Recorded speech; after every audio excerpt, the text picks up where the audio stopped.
The forgotten mounds. The first light of dawn spreads across the American Midwest. Mist curls above the Mississippi River, and in the distance, shadows rise from the earth, grassy mounds, silent and still. To the untrained eye, they look like hills shaped by nature. But these are not hills. They are monuments. They are the remains of a city that once rivaled the great capitals of the world.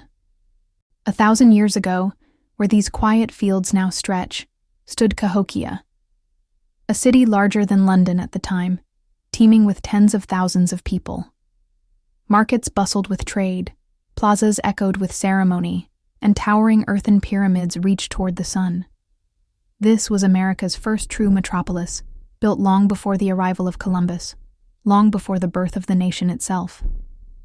And yet, most Americans have never heard its name. How can a civilization so vast, so advanced, so extraordinary, vanish into silence? Why do our history books speak of pharaohs, emperors, and kings, but not of the rulers of Cahokia? Was it forgotten, or was it erased? Today the city is gone. Its wooden walls have rotted, its plazas emptied, its temples dissolved into grass. What remains are mounds, quiet, earthen shadows of a people who once shaped an empire in the heart of North America. This is not just a story about ancient ruins. It is a story of power and faith, of rise and collapse, a story of America's first city, a city lost to time but not to memory. Because buried beneath these mounds lies a question that still echoes across the land. Why don't we remember Cahokia? Imagine standing on the banks of the Mississippi around the year 1100 AD. The air is thick with the sound of voices, thousands of them. Drums echo across the plains, smoke rises from countless hearths, and before you stretches not wilderness, but a city. This was Cahokia, the largest city in North America north of Mexico during its peak. Between 20,000 and 40,000 people lived here, farmers, artisans, priests, and rulers, making it larger than many European cities of the same era, including London. To foreign eyes, it would have seemed impossible. A vast, thriving metropolis in the heartland of the so-called untamed wilderness. At its heart stood Monk's Mound, a monumental earthen pyramid, still the largest of its kind in the Americas. Rising nearly 100 feet high and covering more ground than the Great Pyramid of Giza, it was built entirely by human hands, basket by basket, layer by layer. Millions of cubic feet of soil moved and shaped into a sacred mountain.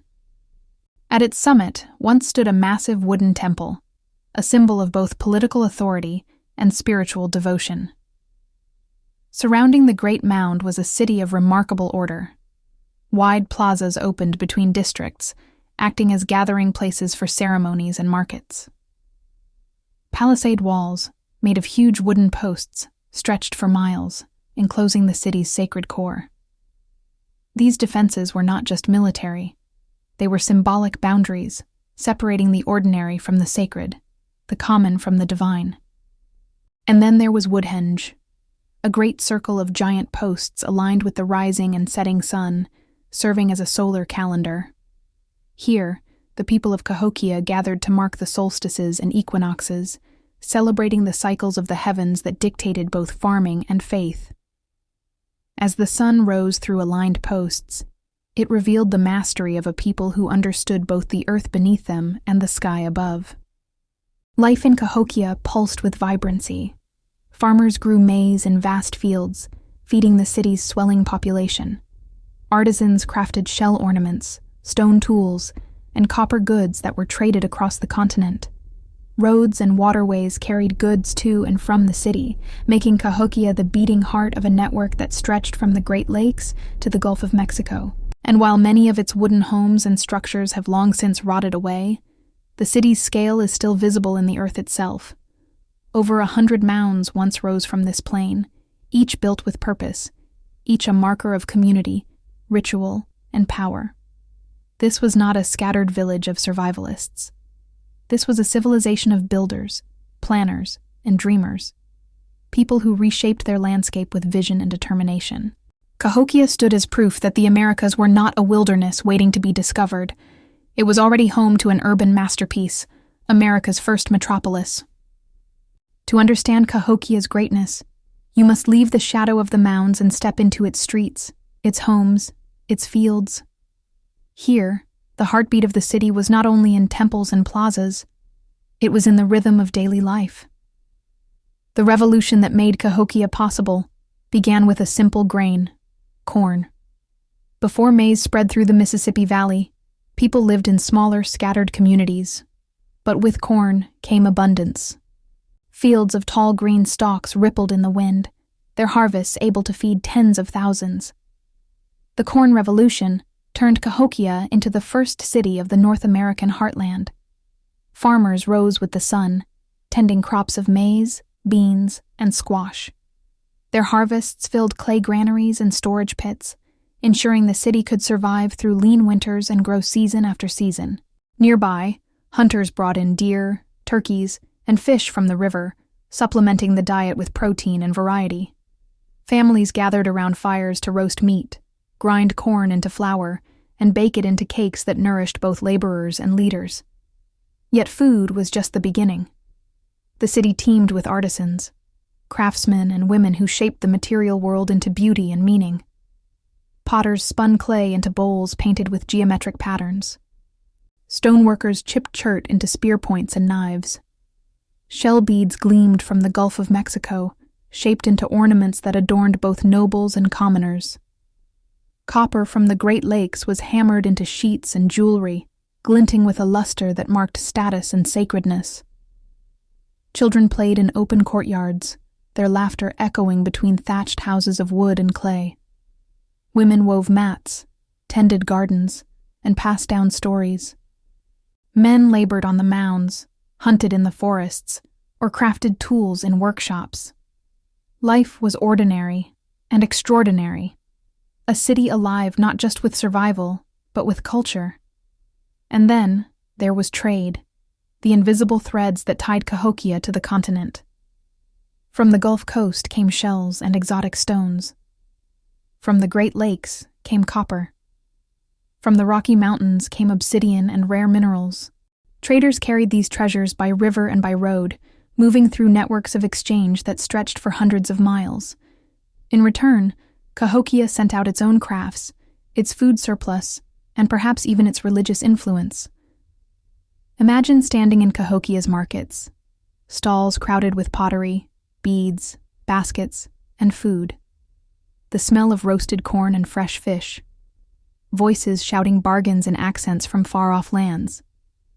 To outsiders, the city must have seemed like a world capital, a place where the continent converged. Yet even in the everyday, spirituality was never far. Food was not only nourishment, but offering. Tools were not only for survival, but for ceremony. Art was not only decoration, but connection, to ancestors, to spirits, to the cycles of nature that sustained them. This was life in Cahokia, not a frozen ruin, but a living city where families thrived, artisans worked, and ideas flowed like the waters of the Mississippi. From the soil to the sky, from the Great Lakes to the Gulf, the world flowed into Cahokia. If Cahokia was a city of farmers, artisans, and traders, it was also a city of faith. Every sunrise, every harvest, every ceremony was bound to a spiritual world that lay just beyond the reach of human eyes, but fully alive in the minds of its people. The Cahokians lived in a cosmos tied to the sun, the earth, and fertility. The fields of corn that sustained the city were not just crops. They were gifts from the divine, sustained by rituals that kept the balance between people and nature.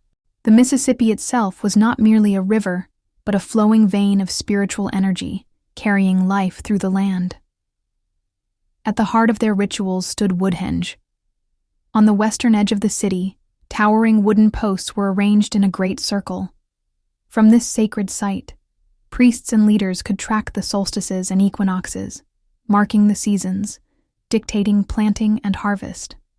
At sunrise during the equinox, the sun rose perfectly aligned with Monk's Mound, bathing the city in light. It was more than astronomy. It was ceremony, an expression of cosmic order. In those moments, the people of Cahokia gathered not just to watch the sky, but to affirm their place in the universe. But Cahokia's faith was not always gentle. Some of its most haunting stories lie beneath the earth. In Mound 72, archaeologists uncovered burials that reveal the darker side of devotion. A chief or noble was laid to rest upon a bed of precious shells, accompanied by offerings of copper, beads, and tools. But alongside him lay the bodies of others, some sacrificed in rituals, their lives given to honor the dead. In nearby pits, dozens of young women were buried together, their deaths marking an act of collective devotion. To us, it feels brutal. To them, it was sacred. A way to maintain cosmic order, to honor leaders, to ensure fertility of land and people. Death itself was part of the cycle of faith, as necessary to the spiritual balance as planting seeds or watching the sunrise. Cahokia's religion was not confined to temples. It pulsed through daily life. Every harvest was a prayer. Every mound was a temple. Every sunrise, a ceremony. Faith dictated laws, guided leaders, and gave meaning to both life and death. Here the sacred and the ordinary were one. The same sun that told them when to plant, told them when to gather for ritual. The same earth that fed their crops, received their dead. For the Cahokians, there was no divide. Faith was not apart from life. It was life itself. For generations, Cahokia thrived. Fields of corn rose high, markets bustled, rituals united the people, and the city swelled with tens of thousands of lives. From the flat Mississippi plains, its mounds towered like monuments of earth, visible reminders of order, ambition, and faith. But growth always carries a shadow. Prosperity, unchecked, begins to strain the very foundations that made it possible. The forests that once stretched endlessly around Cahokia began to vanish. Trees were felled not only for firewood but to fuel construction, for houses, palisades, and the great wooden posts of Woodhenge. What had once been rich hunting grounds turned barren. The deer and game pushed farther and farther from the city's grasp. The land that fed Cahokia was slowly being consumed by the city itself, and with growth came crowding. Archaeological digs reveal neighborhoods packed close together, homes built wall to wall. With density came waste, and with waste came disease. The elaborate drainage that once kept the city clean was no longer enough to protect tens of thousands of people pressed into tight quarters. Illness spread quickly. For families who had once thrived in balance with the land, city life now carried hidden dangers. Class divisions deepened too. The rulers who lived atop mounds gazed down upon the commoners who toiled below. Evidence suggests that elites enjoyed more varied diets, meats, rich feasts, while the majority survived on corn and simpler fare. Social hierarchy was becoming more rigid, the line between leaders and laborers etched more deeply with every passing generation. The city that had once thrived on community was now showing cracks of inequality. And then, there are signs of conflict. Archaeologists have uncovered palisades, massive wooden fortifications that ringed parts of the city. Why would such defenses be needed if all was well within Cahokia's reach? Some point to raiding, uprisings, or outside enemies. Others suggest these walls protected elites from unrest within, a city divided against itself. In nearby burial sites, mass graves tell grim stories. Groups of men killed violently, their deaths hinting at conflict that erupted either within Cahokia or with neighboring peoples. Cahokia was still powerful, still awe-inspiring, but its greatness was beginning to show strain. The costs of expansion, deforestation, ecological imbalance, overcrowding, disease, inequality, and violence were building like storm clouds on the horizon. For the people living there, the signs may have been subtle at first. A field not as fertile as it once was. A hunt that returned with fewer deer. A sickness that spread through crowded homes. A wall rising where none had stood before. But history teaches us this. the seeds of decline are often sown in the very soil of prosperity. Cahokia's rise had been spectacular, larger than London, more organized than many European cities of its time. Yet, for all its brilliance, it could not escape the universal truth of civilizations. Growth demands sacrifice, and the cost was beginning to show. Prosperity, as Cahokia discovered, always carries a price. Every great city carries within it the seeds of its own undoing. For Cahokia, those seeds began to sprout in the 13th and 14th centuries. Archaeologists and climatologists have traced the story not through texts, for Cahokia left no written record, but through soil, pollen, tree rings, and the silent testimony of the earth itself. And what the evidence suggests is a tale not of sudden conquest, but of slow unraveling. One force above all loomed over the city: climate. Around 1200 AD, the world began to enter what historians call the Little Ice Age. Summers grew shorter, winters harsher, rainfall more unpredictable. The rich floodplains that had once yielded endless corn became less reliable. Crops failed more often. Hunger crept into the lives of families who had once thrived. For a city built on the backbone of maize, this shift was catastrophic. And then came the floods. The Mississippi River, so often a giver of life, could also take it away. Evidence of repeated flooding shows layers of silt choking the low-lying fields around Cahokia. Imagine. Years of planting and harvesting washed away in days, homes drowned, food stores destroyed. To a people already pressed by famine, the river's fury must have felt like betrayal. But the decline was not just written in the skies and waters, it was carved into the land. Deforestation around Cahokia had stripped the surrounding environment bare. Hillsides, once covered in hardwood forests, stood exposed, their soil eroding into rivers and fields. The same wood that built palisades and fueled fires left the land scarred and fragile. Without the trees, the earth itself began to exhaust, unable to replenish the fertility that sustained thousands. And within the city, cracks widened into fractures. The palisades, once symbols of defense, now hinted at deeper unrest. Some archaeologists see in them signs of civil war, uprisings of commoners against elites who still feasted while others starved. Burial mounds like Mound 72 hold bodies that speak of violence, sacrifice, even ritual killings meant to appease gods who no longer answered. Faith, once the glue of community, may have turned into desperation. By 1350 to 1400 AD, Cahokia was a shell of what it had been. Its population, once 20,000, 40,000 strong, dwindled to a scattering of villages. The great plazas fell silent. The fires of Woodhenge burned no more. Markets emptied. The great Mound, once the heart of America's first metropolis, stood over abandoned fields, a lonely monument to ambition undone. No foreign army stormed Cahokia, no plague swept it overnight.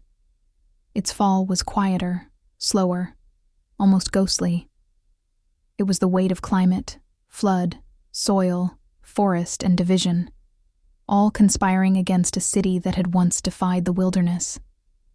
By the time Europeans set foot on the Mississippi centuries later, Cahokia was already gone. Its mounds remained, rising like whispers of a forgotten chapter, but its people had scattered. And so, the greatest city of ancient North America slipped into silence. The city did not fall in fire. It faded into silence. When Cahokia fell silent, its people did not leave behind words carved in stone or scrolls inked with memory. What they left were the mounds, massive grassy monuments that rose from the plains like whispers of a forgotten empire. Centuries passed. Forests grew, rivers shifted, and the outside world marched on. By the time European settlers reached the Mississippi Valley, the great plazas and palisades were long gone. All that remained were strange earthen hills, covered with grass, standing mute against the horizon. But instead of wonder, settlers often responded with denial. To them, the idea that Native Americans, People they saw as primitive could have built a city larger than London seemed impossible. And so myths were born.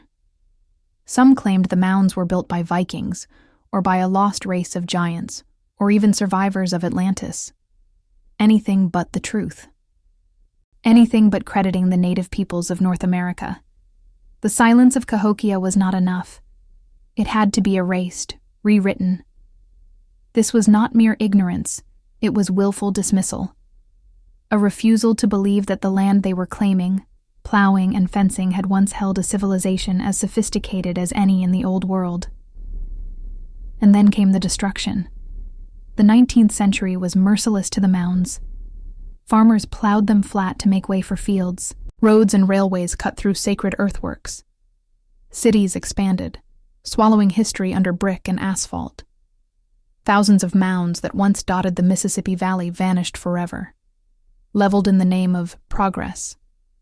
Cahokia itself did not escape. Where once had stood plazas filled with life, bulldozers and construction reshaped the land. Of the hundreds of mounds that once rose in the region, only a fraction remain today. The city's bones were ground into dust before the world even knew their story. It wasn't until the 20th century that archaeology began to peel back the layers of denial. Digging into the earth revealed pottery shards, copper ornaments, food stores, and burials. Slowly, a picture emerged. These mounds were not natural, nor the work of some mythical lost race. They were the legacy of Native Americans, the builders of America's first city. But the tragedy remains. For centuries, Cahokia was not only forgotten, it was deliberately denied. A city that had once pulsed with tens of thousands of lives, a city of farmers, priests, traders, and leaders, was reduced to silence, then dismissed as fantasy. And so, the story of Cahokia became more than just one of decline. It became a story of erasure. History was not just forgotten, it was denied. The grassy mounds of Cahokia may appear quiet today, but silence can be deceiving. Beneath that stillness lies the echo of a city that once stood as the beating heart of North America. Cahokia was not a village, nor a mere cluster of farmers. It was a metropolis, a planned, thriving city of tens of thousands. At its peak, it was larger than London. For nearly 4 centuries, it flourished, shaping lives, trade, and belief systems across the continent. What Cahokia proves is something too often forgotten, that the Americas were not an untouched wilderness awaiting discovery. They were already home to civilizations capable of incredible feats of engineering, faith, and organization. While cathedrals rose in Europe, Cahokia's people raised Monk's Mound. While empires clashed across the Old World, the people of the Mississippi built solar calendars, mapped the stars, and sustained trade networks stretching thousands of miles. And for as long as Rome stood, so too did Cahokia. Generation after generation grew, thrived, and lived within its walls. That longevity alone is a testament to its brilliance. Its legacy is written not in parchment or marble, but in earth and spirit. In the grid-like streets of modern cities, we see the shadow of Cahokia's plazas. In the marketplaces of the Mississippi Valley, we hear the faint memory of traders bartering shells, copper, and corn. In spiritual traditions that honor the land, the sun, and the cycles of life, we glimpse the echoes of rituals once carried out within Woodhenge. Yet Cahokia is more than archaeology, more than artifacts, more than ruins. It is a reminder, an essential truth, that America's story did not begin with European ships landing on its shores. It began long before, with people who dreamed, built, and believed on this land. And that truth matters, because to understand America, we must first remember Cahokia, a city that thrived as long as Rome, a city built of earth, of spirit, of vision, a city erased by silence, but never destroyed by time. Cahokia endures, in its mounds, in its memory, in its lesson. And if we choose to listen, its whisper becomes clear. Civilizations rise, civilizations fall. but none are ever truly gone, so long as we remember. The sun dips low over the Mississippi Valley. Its fading light spills across grassy slopes, where earth rises in quiet monuments to a forgotten city. The mounds stand still, their edges softened by time, yet they remain. Silent witnesses to a civilization that once filled these plains with life, trade, and faith. Slowly, the scene dissolves. In the distance, steel and glass towers of St. Louis shimmer against the evening sky. Modern highways hum, lights flicker on, and the rhythm of a new city beats where an older one once thrived. The contrast is stark, yet seamless, reminding us that the story of America was not born in the modern age. It was already here, written in earth long before the first skyscraper touched the horizon. Civilizations rise, civilizations fall. But their echoes endure, carried in memory, in landscape, in the lessons they leave behind. Cahokia is not gone. It lives in the soil beneath our feet, in the patterns of our cities, and in the questions we still ask. If this story moved you, join us. Like, share, and subscribe, because history hides countless secrets waiting to be uncovered. The mounds whisper still. Are we listening?